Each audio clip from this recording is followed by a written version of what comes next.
थोड़े दिन पहले मैंने आपको बताया था कि मैंने अपने रूम में एक स्वर्गदूत को देखा और अभी आप सेवकाई में चेंज को पाओगे। आमीन। कितनों को याद है? मैंने आपको बताया था उस समय कुछ लोगों को बातें मेरी समझ नहीं आती कि इस दूत को देखने के बाद आप सेवा में चेंज कैसे देख सकते हो। जब दूत आपके सपने में आना शुरू हो जाए और रियल तरीके के साथ आपको दिखने शुरू हो जाए, इसका मतलब ये होता है कि परमेश्वर की अगली प्लानिंग आपकी जिंदगी में पूरी होनी शुरू हो चुकी है और वो जल्दी आपको नजर आ जाएगी। आमीन। दूत का आना आप आम बात नहीं है। अगर आप दूत की बात करो, बाइबल में लिखा है जब यीशु मसीह 40 रोजे रख के जब वो प्रार्थना कर रहे थे, बाइबल में लिखा है जब प्रार्थना हो गई, रोजे खत्म हो गए, तो 40 रोजों के बाद शैतान इसलिए आया कि परमेश्वर की सारी की गई मेहनत को व्यर्थ कर दे और परमेश्वर को परखे और उसे परख में गिरा दे। आप महसूस करते हो कि 40 रोजों के बाद, अगर प्रार्थना करने के बाद, एक बड़ी परमेश्वर से सामर्थ्य लेने के बाद, अगर शैतान परमेश्वर को परखने के लिए आ सकता तो आप और मैं क्या हैं? वो परमेश्वर को इसलिए परखने के लिए आया कि जो मेहनत यीशु मसीह ने की है, 40 दिन रात के रोजे और उसके बाद पिता के साथ इतना 30 सालों का जो संबंध यीशु मसीह का पिता के साथ रहा है और अब परमेश्वर इसे इस्तेमाल करने वाले हैं। एक बात को याद रखना, जब आपकी जिंदगी में प्रॉब्लम पीक लेवल पे चली जाए, हाई लेवल पे चली जाए, समझो उसका हल नजदीक आ चुके हैं। आमीन। जब आपका जो फ्रस्ट्रेशन है, जो आपकी प्रॉब्लम है, जो आपकी तंगी है, वो हम ऊपर के लेवल तक चले जाए, समझो उसका हल आपके पास आने वाला है। आमीन। अगर आप यीशु मसीह के जीवन को देखो तो परमेश्वर उस समय शैतान उनके मन में ये शैतान शक से आता है, अपने पड़ोसी को बोलो, और परमेश्वर विश्वास से आते हैं। जहां शक होगा वहां शैतान होगा। आमीन। अगर आप ध्यान से बाइबल को स्टडी करें तो आपको समझ आएगी, अगर शक आपकी जिंदगी में एंटर कर रहा है तो इसका मतलब शैतान आपकी जिंदगी में काम करने की कोशिश कर रहे हैं। अगर आप अपनी आत्मिक आंखों से नहीं, अपने शरीर की आंखों से देखें, अगर 40 दिन रात के रोजे रखने, 40 दिन रात कुछ ना खाने के बाद एक व्यक्ति जिंदा नहीं रह सकता, लेकिन यीशु मसीह जिंदा थे 40 दिन रात के रोजों के बाद भी, और लेकिन फिर भी यीशु मसीह ने आकाश से परमेश्वर की आवाज को सुना। इससे बड़ा चमत्कार मेरे को नहीं पता कि बाइबल में अगर कोई है तो। आकाश से आकाशवाणी होनी कि ये मेरा प्रिय बेटा और मैं इससे बहुत प्रसन्न हूं, जब यीशु मसीह ने बपतिस्मा लिया था। लेकिन अगर आप ध्यान से बाइबल को पढ़े, आकाशवाणी होने के बाद शैतान परमेश्वर से ये कह रहा है कि अगर तू परमेश्वर का बेटा तो इन पत्थरों को बोलिए रोटियां बन जाएं। तो क्या परमेश्वर को यकीन नहीं था कि वो परमेश्वर का पुत्र है या नहीं? हमें ऐसा लगता है कि जो दाऊद और एस्तर जैसे लोग थे वो आसमान से उतरे हुए लोग थे। वो भी आपकी तरह और मेरी तरह शक और विश्वास से जूझते और लड़ते हुए लोग थे। अगर यीशु मसीह को ये बात 100% फेथ था तो शैतान ने उन्हें परखने की कोशिश क्यों की कि अगर तू परमेश्वर का बेटा है तो ये पत्थरों को बोल रोटियां बन जाए। अगर तू परमेश्वर का बेटा है, शैतान ने यीशु मसीह के दिल में भी ये शक डालने की कोशिश की कि तू परमेश्वर का अगर बेटा है तो इन पत्थरों को रोटियां बना। और बाइबल में लिखा है यीशु मसीह ने शैतान को यह नहीं कहा कि शैतान, थोड़े दिन पहले आकाशवाणी हुई थी कि मैं उसका प्रिय बेटा हूं, तू मेरे साथ कैसे बहस कर सकता है। शैतान को कभी बहस के साथ हराने की कोशिश मत करो, वो आपसे जीत जाएगा। अगर आपकी जिंदगी में वचन नहीं है तो आपकी जिंदगी में कुछ भी नहीं है। वचन ना रखने वाला अपनी जिंदगी में इंसान उस घड़े की तरह है। अपनी ताकत से आप घड़ा भर तो दोगे, घड़े को सदा भरा नहीं रख सकते आप। कितनों को समझ आ रही है? अगर घड़े के नीचे शेक हो, अपनी ताकत से आप घड़ा भर तो सकते हो, लेकिन घड़े को सदा भरा रख नहीं सकते आप किसी को आशीष दिलवा तो सकते हो अपनी ताकत से, परमेश्वर से, क्योंकि आपके अंदर सामर्थ्य है, आपके अंदर वो वरदान है, आपके अंदर वो परमेश्वर ने वो जीवन जो का जल दिया हुआ है। आप किसी को भर तो सकते हो, लेकिन अगर उसके अंदर वचन नहीं है वो खड़ा नहीं रह सकता मसीह में। हालेलुया। अगर उसके अंदर वचन है तो एक दिन वो सारा पानी, सारा जो चमत्कार है वो नीचे टप टप टप टप खत्म हो जाएगा एक दिन, क्योंकि उसके अंदर परमेश्वर का वचन नहीं। इसीलिए परमेश्वर 3-3 दिन, 4-4 दिन यीशु मसीह लोगों को वचन सिखाते थे, परमेश्वर की आज्ञाओं को सिखाते थे। जब पहाड़ी उपदेश आप पढ़ते हैं, यीशु मसीह परमेश्वर के वचनों को लोगों को बताते थे। कितना कितना देर उनको परमेश्वर की व्यवस्था के बारे में सिखाते थे कि जो चमत्कार मैंने इनके जीवन में किया और जो मैं करने वाला हूं उसको ये संभाल सकें अपने जीवन में। आमीन। अगर वचन आपकी जिंदगी में होगा तो शैतान आपको परखने के लिए आएगा। ये सबके जीवन में है। ऐसा एक भी क्रिश्चियन, एक भी मसीही नहीं है जो यीशु मसीह में विश्वास करता है और शैतान उसे परखने के लिए नहीं आएगा। ये गलत है। और अगर आपकी जिंदगी में बाइबल का वचन संपूर्णता के साथ नहीं बसा हुआ और आप उसके वचनों को नहीं जानते तो शैतान जीतने वाला है आपसे। हो सकता है जो मेहनत आपने की उसे वो व्यर्थ कर दे, क्योंकि आपके अंदर परमेश्वर का वचन नहीं है। हालेलुया। इसलिए जरूरी है आपको परमेश्वर के वचन के बारे में ज्ञान रहना कि परमेश्वर का वचन किस बारे में चीज बोलता है। जो चीज प्रार्थना और सामर्थ के द्वारा मिले वो प्रार्थना और सामर्थ के द्वारा ही आपकी जिंदगी में बनी रह सकती है। पवित्रताई के द्वारा ही आपकी जिंदगी में बनी रह सकती है। शैतान के पास हर चीज का तोड़ है, लेकिन पवित्रताई का उसके पास एक भी तोड़ नहीं है। वो हर चीज का जवाब दे सकता है, लेकिन पवित्रताई का आपको जवाब नहीं दे सकता। इसलिए सबसे ज्यादा शक डालने का उसका कारण क्या है कि आप परमेश्वर की व्यवस्था से हटें और कोई ना कोई पाप करें, ताकि पाप के द्वारा वो शक आपकी जिंदगी में बढ़ा और वो मृत्यु को पैदा करे और आपकी जिंदगी में जो परमेश्वर की आशीष है उसे वो व्यर्थ कर दे। कितनों को समझ आ रही मेरी बातें? अपनी बाइबल साथ लेके आओ अगर आप अब परमेश्वर में बढ़ना चाहते हो। ये वो टाइम चर्च में आ चुका है जब आपने परमेश्वर के कामों को शरेआम आप देख रहे हैं अभी। और अभी वो टाइम है जब आपने बाइबल को लेके आना है, कॉपी और पेन को लेके आना और वचन को नोट करना है और अपने पूरा ध्यान परमेश्वर के वचन पे लगाना है, ताकि जो चमत्कार आपकी जिंदगी में हो रहा है, जो आशीष आपकी जिंदगी में आ रही है, हमेशा बनी रहे और आप उस आशीष को इस्तेमाल कर सकें परमेश्वर के लिए। प्रकाशित वाक्य खोलेंगे सब जन, नए नियम में आखिरी पुस्तक, उसका 12 अध्याय, उसकी 10 आयत को पढ़ेंगे। फिर मैंने स्वर्ग में से यह बड़ा शब्द आते हुए सुना, अब हमारे परमेश्वर का उद्धार और सामर्थ और राज और उसके मसीह का अधिकार प्रकट हुआ है, क्योंकि हमारे भाइयों पर दोष लगाने वाला जो रात दिन हमारे परमेश्वर के सामने उन पर दोष लगाया करता था, गिरा दिया गया है। वे मेमने के लहू के कारण और अपनी गवाही के वचन के कारण उस पर जयवंत हुए और उन्होंने अपने प्राणों को प्रिय न जाना, यहां तक कि मृत्यु भी सह ली। इस कारण सब कलीसिया कहे आमीन, सब कहे आमीन। अगर आप 10 आयत को ध्यान से पढ़ें तो उसमें लिखा, मैंने स्वर्ग से ये बड़ा शब्द आते हुए सुना कि हमारे परमेश्वर का उद्धार, सामर्थ, राज्य और मसीह का अधिकार प्रकट हुआ है, क्योंकि भाइयों पे दोष लगाने वाला जो दिन रात हमारे परमेश्वर के सामने उन पर दोष लगाया करता था, वो गिरा दिया गया। जब परमेश्वर ने बोला था अय्यूब को कि अय्यूब मेरा भय मानने वाला, मेरा डर मानने वाला इंसान है, शैतान क्या तूने देखा कि अय्यूब के जैसा मेरा डर मानने वाला इंसान, बुराई से दूर रहने वाला इंसान और खरा इंसान इस पृथ्वी में और कोई भी नहीं है। शैतान ने दोष लगा दिया। वो आप पे दोष लगाता है परमेश्वर के सामने, कहता अय्यूब, छीन उसकी आशीष और तुझे बताएगा अय्यूब कि वो तुझसे प्रेम करता है कि तेरी आशीष से प्रेम करता है। छीन उसके बच्चों को, वो अय्यूब तुझे बताएगा कि वो अपने बच्चों से प्यार करता है, बच्चों के कारण तुझे प्यार करता है, कि वो सचमुच तुझसे प्यार करता है। और बाइबल में लिखा, जब परमेश्वर ने शैतान को कहा, जा शैतान, अब तू परख सकता है अय्यूब को। बाइबल में लिखा, अय्यूब के बच्चे मर गए, अय्यूब की प्रॉपर्टी चली गई, अय्यूब को बीमारी हो गई, अय्यूब का सब कुछ चला गया। और अय्यूब अपने मुंह से ये बोलता है, जिस परमेश्वर ने दिया था उसी परमेश्वर ने वापस ले लिया, उसी का नाम धन्य हो। आमीन। अगर आपको ये नहीं पता कि आपका युद्ध किसके साथ है तो आप कभी जीत नहीं पाएंगे। बाइबल में लिखा, शैतान भाइयों पे दोष लगाने वाला हर वक्त तो परमेश्वर के सामने आप पे दोष लगाता, आप जानते हैं, हर वक्त वो परमेश्वर के सामने खड़ा रहते हैं और दोष लगाता है कि ये बड़ा हालेलुया हालेलुया बोल रहा है, इसको इसकी चंगाई को वापस ले लो। अब देखो हालेलुया हालेलुया बोलते हैं, ये बड़ी गवाहियां दे रहा है, इसको थोड़ा सा छू परमेश्वर, देख तेरे मुंह पे तेरी निंदा करेगा, देख इसकी प्रार्थना कम होती, देख इसके रोजे कम होते, देख ये चर्च में जाना बंद करता है, इसकी प्रार्थना का उत्तर ना दे तू।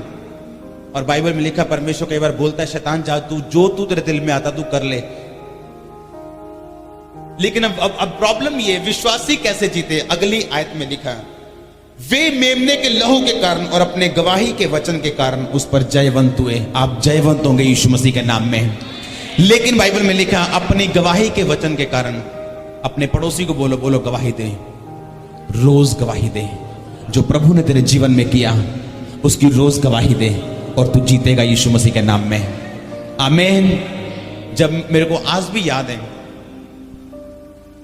जब मैंने बहुत शुरू से चंगियाई पाई थी परमेश्वर से अपने मेंटली अपसेट के दौरों की, जब भी तब मैं बिजनेस में जाता था, लोगों से, हमारा जो होलसेल का बिजनेस, दुकानदारों से पैसे इकट्ठे करने के लिए शाम को जब मैं निकलता था उगराई के लिए, तो मैं दुकानदारों को गवाही देना भूलता नहीं था। कोई भी मुझे मिल जाए मैं गवाही देना नहीं भूलता था कि परमेश्वर ने मेरी जिंदगी में क्या किया। एक बात मैं आपको बताता हूं, जितने लोगों ने बड़ा चमत्कार लिया है परमेश्वर संडे या कभी भी इस मिनिस्ट्री में लगातार जो बड़े चमत्कार को ग्रहण कर रहे हैं, अगर आप रोज अपनी गवाही दें, आपका चमत्कार कभी भी मरेगा नहीं। अगर आप रोज अपने चमत्कार जो परमेश्वर ने आपकी जिंदगी में किया है, अगर आप रोज उसकी गवाही देना शुरू कर देंगे तो शैतान आपकी जिंदगी से हमेशा शर्मिंदा रहेगा। मुझे परमेश्वर के वचन से बताया गया था कि भाइयों पे दोष लगाने वाला शैतान, वो हमेशा ये दोष लगाता है आपके जीवन पे कि परमेश्वर ये लोग तुझसे प्यार नहीं करते, ये तेरी आशीष से प्यार करते हैं, ये तेरे पास नहीं आए, ये चंगे होने के लिए आए, ये तेरे पास नहीं आए, ये बरकत लेने के लिए आए। अगर तू उसे बरकत नहीं देगा, ये तेरे पास नहीं आएगा। परमेश्वर का जवाब उन लोगों के लिए नहीं जो जल्दी में है। परमेश्वर का जवाब उन लोगों के लिए नहीं जो जल्दी में है। जब मुझे इस बात की समझ आई थी तो मैंने रोज परमेश्वर के नाम में अपनी गवाही को देना शुरू किया। रोज रोज रोज, एक भी दिन ऐसा मुझे याद नहीं कि जब मैंने किसी को अपनी गवाही नहीं दी हो। एक भी दिन मुझे ऐसा याद नहीं जब मैंने किसी से यीशु मसीह के बारे में बात ना की हो कि परमेश्वर ने मेरी जिंदगी में क्या काम किया। कहीं भी मैं जाता था यीशु मसीह के बारे में बात करना और परमेश्वर ने मेरी जिंदगी में क्या किया, मैं उस बारे में बताने से कभी चूकता नहीं था, क्योंकि बाइबल के वचनों को शुरू से मैं जानता था कि बाइबल में लिखा वो मेमने के लहू के कारण, यानी यीशु मसीह के लहू के कारण जो उसने हमारे लिए बहाया, और अपनी गवाही के वचन के कारण शैतान पर उन्होंने फतह पाई। अगर आप दाऊद को ध्यान से देखो, अगर आप किसी के भी जीवन को ध्यान से देखो, वो कभी भी एक झटके में राजे नहीं बने। यीशु मसीह के जीवन को देखो, एकदम से यीशु मसीह ने मुर्दों को जिंदा करना शुरू नहीं कर दिया। अगर आप प्रेरितों के काम में उस चेलों के जीवन को देखो तो एकदम से बड़े काम उनके मिनिस्ट्री में होने शुरू नहीं हुए। उन्होंने हर बात की गवाही दी जो परमेश्वर ने छोटे काम किए, और एक दिन आया जब लंगड़े भी चले, जब अंधों ने भी देखा, और बड़े काम उनकी सेवकाई उनकी जिंदगी में परमेश्वर ने किए। आमीन। अगर आप ध्यान से बाइबल को पढ़ें, जब दाऊद गोलियत के सामने गया था तो उसने अपनी गवाही दी। जब दाऊद उसके सामने शाऊल राजा के सामने गया तो उसने अपनी गवाही दी। जब दाऊद शाऊल के सामने गया, शाऊल को किसने बताया, राजा कोई लड़का है बाहर, यंग सा लड़का, वो कहता है कि उस फलिस्ती उस गोलियत को मैं मार दूंगा। कहता राजा बातें बड़ी अच्छी कर रहा है, उसको सुनना चाहते हो तुम, बातें बहुत अच्छी कर रहा है, लेकिन शक्ल से लगता नहीं वो मारेगा उसको। और बाइबल में लिखा राजा ने कहा उसे लेके आओ। वो इतना छोटा था कि जब उसको राजे का टोप और उसके राजे की तलवार और कपड़े पहनाए गए उससे चल भी नहीं हो रहा था, वो इतना यंग लड़का था। लेकिन जो राजे को उसने बोला वो सब नहीं बोल सकते। उसने राजे को बोला, राजा जब मैं शेर मेरी भेड़ बकरियों में से मेरी बकरी को लेकर चुरा के लेके जाता था, मैं शेर को उसके केशों से पकड़ के उसके मुंह पे हाथ डाल के मार डालता था। जब भालू लेके जाता था मैं भालू को मार देता था। कैसा कहता, जैसे परमेश्वर ने शेर और भालू को मेरे हाथों से मरवाया, ये गोलियत भी मेरे हाथों से मरेगा। आमीन। उसके अंदर एक गवाही की आत्मा थी।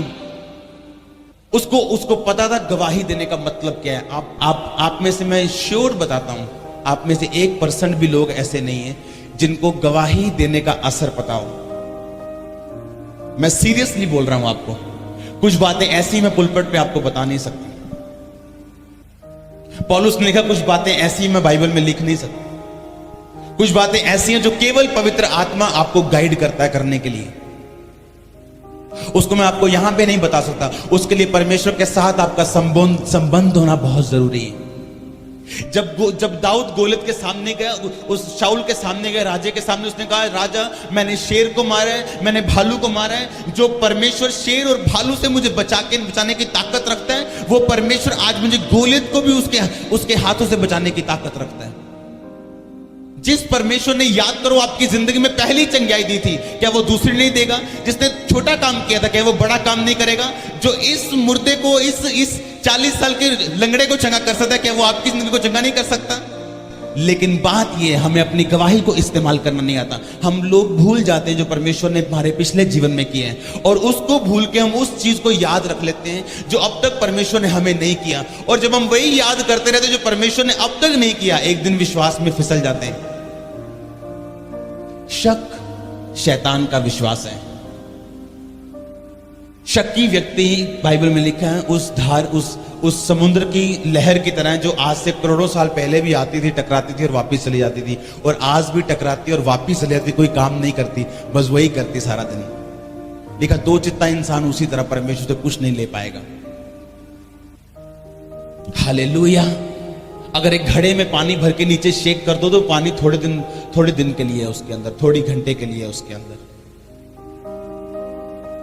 पाप वो शेद है जो बड़ी बड़ी सामर्थ को खाली कर देता आपके जीवन से, बड़े दर्शनों को जो खत्म कर देता। परमेश्वर ने बाइबल में ये नहीं लिखा कि शैतान की वजह से लोग नाश होते हैं। परमेश्वर ने बाइबल में ये लिखा कि मेरे ज्ञान ना होने से मेरी प्रजा नाश हो रही है।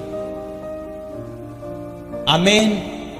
ऐसी चिंगाइयां, कुछ ऐसी बरकतें आपके जीवन में पवित्रताई के द्वारा आती हैं जो किसी भी चीज के द्वारा नहीं आती। अगर पवित्रताई आपकी जिंदगी में, मैं आपको लिख के दे देता हूं, आपके घरों में साइन कर दूंगा मैं उसके नीचे, आप कभी भी अपनी जिंदगी को डाउन नहीं देखेंगे। आप कभी नहीं कहेंगे 2012 में ऐसा था, 13 में थोड़ा कम हो गया। आप हमेशा कहेंगे जब से मैं जीवित और परमेश्वर में हूं, मैं बढ़ता जा रहा हूं। मैं आपको बता रहा हूं, एक भी व्यक्ति ऐसा नहीं मिलेगा आपको, क्योंकि बाइबल का वचन ना कभी टला ना टलेगा। बाइबल में एक बात लिखी, कहता धर्मी जिस तरह सूर्य जब उगता है तो दोपहर तक वो बढ़ता जाता है और उसका प्रकाश बढ़ता जाता है, लेकिन धर्मी उस सूरज की तरह उसका प्रकाश बढ़ता जाएगा। कभी सूरज को नीचे आते देखा? जिस दिन सूर्य को नीचे आता देख लोगे, उस दिन कहना कि हाँ मैं डाउन हो सकता हूं। आप कभी डाउन नहीं होंगे यीशु मसीह के नाम में। अगर परमेश्वर का वचन आपके हृदय में अधिकाई से बसता है और आपने अपनी जिंदगी का हिस्सा बनाया है, कहीं बाइबल में यह नहीं लिखा कि प्रॉब्लम नहीं आएगी। अगर अय्यूब इस बात पे परमेश्वर पे जाता कि परमेश्वर बाइबल में यह लिखा हुआ है कि धर्मी का वंश तू बचाएगा, तो मेरे वंश को तूने बचाया क्यों नहीं? वो मर क्यों गया? बाइबल में यह लिखा है परमेश्वर कि तू मेरा चरवाहा है, मुझे घटी नहीं होगी, लेकिन आज मेरा शरीर मेरे साथ नहीं है, मेरा परिवार मेरे साथ नहीं है, मेरा बिजनेस टूट गया, लूट गया, लोग सब कुछ ले गए। लेकिन बाइबल में लिखा परमेश्वर ने उसका जवाब नहीं दिया जब तक उस परीक्षा से वो निकल नहीं गया। जब वो भाई बता रहा था दूत मेरे सपने में आए, मैं आपको दूतों के बारे में बताता हूं। जब भी आप टेस्ट पास करेंगे, दूत आपकी जिंदगी में आएंगे। जब यीशु मसीह ने टेस्ट पास किया, बाइबल में लिखा जब 40 रोजों के बाद शैतान ने परखा और परमेश्वर ने वचन के बीच से उत्तर दिया, तो लिखा कुछ दूत आसमान से उतरे और परमेश्वर की सेवा करने लगे। दूत आना आपकी जिंदगी में यह प्रूफ करता है कि आपने अपने टेस्टों को पास कर दिया है, प्रमोशन के लिए तैयार हो जाओ। आमीन। दूत का नजर आना यह मतलब है कि आपने टेस्ट पास कर लिए। जब भी आप टेस्ट पास करेंगे, दूत आपके जीवन में होंगे और प्रमोशन आपकी जिंदगी में होगी और प्रमोशन आपकी सेवकाई में होगी। अगर आप इस सेवकाई को शुरू से देखो तो आप देख रहे हो सामर्थ हर हफ्ते बढ़ रही है, हर हफ्ते काम बढ़ रहे हैं, हर हफ्ते हम नए नए चीजों को परमेश्वर में देखते जा रहे हैं। और आप हैरान नहीं है, मैं खुद भी हैरान हूं परमेश्वर से, क्योंकि जिस वचन पे मैं खड़ा हूं शुरू से कि अगर आपकी जिंदगी में पवित्रता ही नहीं गई तो आप बड़े कामों को बढ़ते हुए देखेंगे अपनी जिंदगी में। आमीन। अगर आपकी जिंदगी में पवित्रता ही है, अब चाहे वो गरीबी 300 साल से आपके परिवार में चलती आ रही है, आप पहले शख्स होंगे जो अमीरी में होंगे। अगर वो कर्ज आपके परिवार में 300 साल से चलता आ रहा है, आप पहले जन होंगे जो श्राप से आजाद होंगे। परमेश्वर का वचन अगर आपकी जिंदगी में है, अगर आप रोज बाइबल को पढ़ते हैं, आप रोज वचन को पढ़ते हैं, आपने अपनी जिंदगी में पवित्रता को रखा हुआ है, आप बुरे समय में जब भाइयों पे दोष लगाने वाला शैतान, लिखा वो गिरा दिया गया, अभी वो गिराया नहीं गया, ये प्रकाशित वाक्य बोल रहा है वो, अभी ये समय आना बाकी है। ये परमेश्वर ने हमें प्रकाशित वाक्य यानी आने वाली पुस्तक है। ये बाइबल में एक ऐसी पुस्तक है जिसको परमेश्वर ने कभी नहीं कहा कि अगर तू मानेगा तो तू आशीषित होगा। प्रभु ने कहा अगर तू पढ़ेगा तो तू आशीषित होगा। आपको पता है ये बात? बाइबल में एक ही पुस्तक ऐसी है, लास्ट पुस्तक प्रकाशित वाक्य। मान लो किसी दिन आपको आशीष चाहिए, आप कहते परमेश्वर आज मुझे आशीष चाहिए, सिर्फ प्रकाशित वाक्य पढ़ लो, आप आशीषित हो जाओगे। उसमें लिखा कि धन्य वो जो इस पुस्तक को पढ़ते हैं, इस भविष्यवाणी की बातों को सुनते हैं। आशीष लेना आसान है, लेकिन हमें पता नहीं मिलती कैसे। अगर किसी दिन आपको आशीष चाहिए, समझो आज रात को आपको आशीष चाहिए, आप इस पुस्तक को पढ़ लो, आप आशीषित हो जाओगे। आपको जोर लगाने की जरूरत नहीं। इस परमेश्वर ने नहीं कहा इसको पढ़ना और मानना और अपनी जिंदगी में लागू करना तो तू आशीषित हो जाएगा। प्रकाशित वाक्य में जो लिखा है आप उसे मान नहीं सकते, क्योंकि वो आने वाली बातें हैं। जो परमेश्वर जो होना है, परमेश्वर ने वो सारा पहले लिखा हुआ है कि इस दुनिया में वर्ल्ड वार होनी है, अभी परमाणु युद्ध होने हैं। आप देखेंगे परमाणु युद्ध को होते हुए थोड़े सालों के अंदर अंदर आप देखेंगे परमाणु बम गिरे देशों पे। आप देखेंगे ऐसे परमाणु बम गिरने वाले आज तक नहीं गिरे इस दुनिया में। जो पहले गिरे थे वो आपको बिजली बम लगे सामने। मैं सीरियसली कह रहा हूं। अगर आपको आशीष चाहिए तो प्रकाशित वाक्य पढ़ लेना घर जाके, उसी टाइम आशीष आपकी होगी। आमीन। अगर वचन के साथ आपका प्रेम बन गया और लगाव बन गया और आपको समझ आ गई कि वचन जिसके अंदर है वो कभी मरता नहीं। अगर किसी के अंदर वचन चला गया तो उसका बिजनेस कभी नहीं मरेगा। अगर उसके अंदर वचन चला गया सेवकाई कभी नहीं मरेगी।